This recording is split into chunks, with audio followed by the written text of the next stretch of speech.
Hello friends, welcome to my channel. ಇನ್ನು ಯಾರ್ಯಾರು ಹೊಸಬ್ರು ನನ್ನ ಚಾನಲ್ ನೋಡ್ತಾ ಇದ್ರು ಸಬ್ಸ್ಕ್ರೈಬ್ ಮಾಡಿಲ್ಲ ಅಂದರೆ ಈಗ ಸಬ್ಸ್ಕ್ರೈಬ್ ಮಾಡಿ, ಪಕ್ಕದಲ್ಲಿ ಕಾಣೋ ಬೆಲ್ಲೈಕನ್ನ ಕ್ಲಿಕ್ ಮಾಡಿ ಆಲ್ ಅಂತ ಬಟನ್ನ ಸೆಲೆಕ್ಟ್ ಮಾಡಿ ಫ್ರೆಂಡ್ಸ್. ವಿಡಿಯೋ ಇಷ್ಟ ಆದರೆ ಹಾಗೆ ಒಂದು ಲೈಕ್ ಕೊಡಿ. ಓಕೆ ಫ್ರೆಂಡ್ಸ್, ಇವತ್ತೊಂದು ಸಿಂಪಲ್ಲಾಗಿ ತರಕಾರಿ ಸಾಗು ಗೊಜ್ಜು ದೋಸೆಗೆ, ಪೂರಿಗೆ, ಚಪಾತಿಗೆ ಹೇಗೆ ಮಾಡೋದು ಅಂತ ನೋಡೋಣ. ನಾನಿಲ್ಲಿ ಸೋಯಾಬೀನ್ನ ತಗೊಂಡು ಅದು ಚೆನ್ನಾಗಿ ನೊರೆ ಹೋಗೋವರೆಗೂ ತೊಳೆದು ಒಂದು ಕುಕ್ಕರಲ್ಲಿ ಹಾಕ್ಕೋಬೇಕು. ಎಲ್ಲ ಅಂದರೆ ನೀರೆಲ್ಲ ಫುಲ್ಲು ಹಿಂಡಬೇಕು, ಗಟ್ಟಿಯಾಗಿ ಹಿಂಡಿ ಅದನ್ನು ಕುಕ್ಕರ್ಗೆ ಹಾಕಿ. ಮತ್ತು ಇಲ್ಲಿ ನಾನು ತರಕಾರಿ ಬೀನ್ಸ್, ಕ್ಯಾರೆಟ್, ಆಲೂಗೆಡ್ಡೆ, ತೊಂಡೆಕಾಯಿ, ನವಿಲುಕೋಸು ಇಷ್ಟು ತಗೊಂಡಿದ್ದೀನಿ.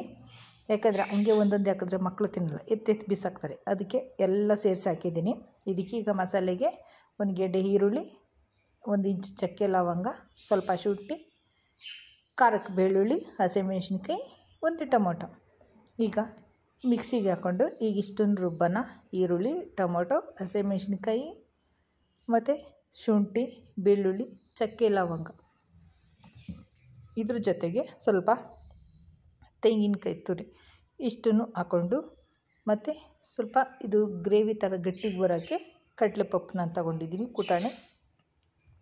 ಇದಿಷ್ಟು ಹಾಕಿ ಚೆನ್ನಾಗಿ ರುಬ್ಕೊಂಬರೋಣ. ರುಬ್ಕೊಂಡಾದ್ಮೇಲೆ ನಾವು ತರಕಾರಿ ತಗೊಂಡು ಕುಕ್ಕರ್ಗೆ ಹಾಕಿ ಇಟ್ಟಿರ್ತೀವಲ್ಲ, ಆ ಕುಕ್ಕರ್ಗೆ ಹಾಕಿ ಮಸಾಲೆ ಹಾಕಿ ಚೆನ್ನಾಗಿ ಕಲಿಸ್ಕೋಬೇಕು. ಮತ್ತು ಉಳಿದಿರೋ ಕುಕ್ಕರ್ಗೆ ನೀರು ಸ್ವಲ್ಪ ಹಾಕಿ, ಆ ಮಸಾಲೆ ಎಲ್ಲ ವೇಸ್ಟ್ ಮಾಡೋದು ಬೇಡ. ಏಕೆಂದರೆ ತೆಂಗಿನಕಾಯಿ ಅಟ್ಟಕ್ಕೋಗಿದೆ ಫ್ರೆಂಡ್ಸ್.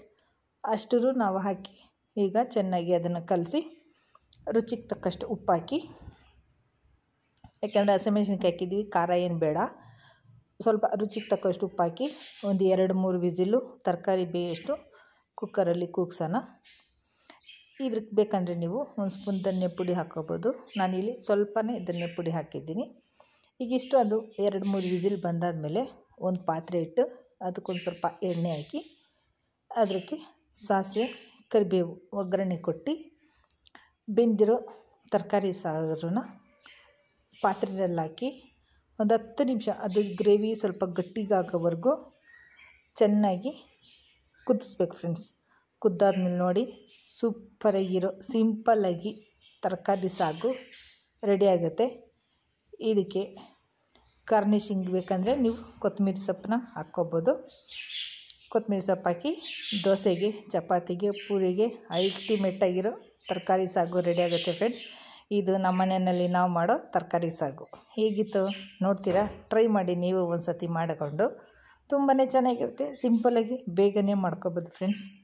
ಈಸಿಯಾಗಿ ಅಂಥದ್ದು ಜಾಸ್ತಿ ಪದಾರ್ಥ ಯೂಸ್ ಮಾಡ್ದಿರ, ಮಸಾಲೆ ಸ್ಪೈಸಿ ಅನ್ನೋದು ಇರ್ದಿರ ದೋಸೆಗೆ ಸೂಪರಾಗಿ ಗೊಜ್ಜು ರೆಡಿ ಆಗುತ್ತೆ ಫ್ರೆಂಡ್ಸ್. ನೋಡಿ, ನಮ್ಮ ಮನೆಗೆ ರೆಡಿ ಆಯಿತು. ಟಿಫನ್ ಕಟ್ಟಿದ್ದೀನಿ, ಮಕ್ಕಳು ಖುಷಿಯಾಗಿ ತಿಂತಾರೆ ಫ್ರೆಂಡ್ಸ್. ಓಕೆನಾ? ಈ ವಿಡಿಯೋ ಇಷ್ಟ ಆದರೆ ಲೈಕ್ ಮಾಡಿ. ಹೊಸಬ್ರು ಯಾರ್ಯಾರಿನೂ ನನ್ನ ಚಾನಲ್ ಸಬ್ಸ್ಕ್ರೈಬ್ ಮಾಡದೆ ನೋಡ್ತಾಯಿದ್ರು ಪ್ಲೀಸ್ ಸಬ್ಸ್ಕ್ರೈಬ್ ಮಾಡ್ಕೊಂಡು ವಿಡಿಯೋ ಕೊನೆಯವರೆಗೂ ನೋಡಿ. ಇಷ್ಟ ಆದರೆ ಲೈಕ್ ಮಾಡಿ. ಹಾಗೆ ನಿಮ್ಗೇನು ಅನ್ನಿಸ್ತು ಈ ಸಾಗು ಬಗ್ಗೆ ಕಮೆಂಟ್ ಮಾಡಿ. ನೋಡಿದ್ರಲ್ಲ, ಬಿಸಿ ಬಿಸಿ ಹೊಗೆ ಆಡ್ತಾಯಿದೆ ಹಿಂಗೆ ಫ್ರೆಂಡ್ಸ್. ನೀವು ಒಂದು ಸತಿ ಇದೇ ರೀತಿ ಸಿಂಪಲ್ಲಾಗಿ ಸಾಗುನೇ ಮಾಡ್ಕೋಬೋದು. ಕಮ್ಮಿನಲ್ಲೇ ಬೇಗ ಆಗೋಗುತ್ತೆ. ನೀವು ಒಮ್ಮೆ ಟ್ರೈ ಮಾಡಿ ನೋಡಿ. Thank you.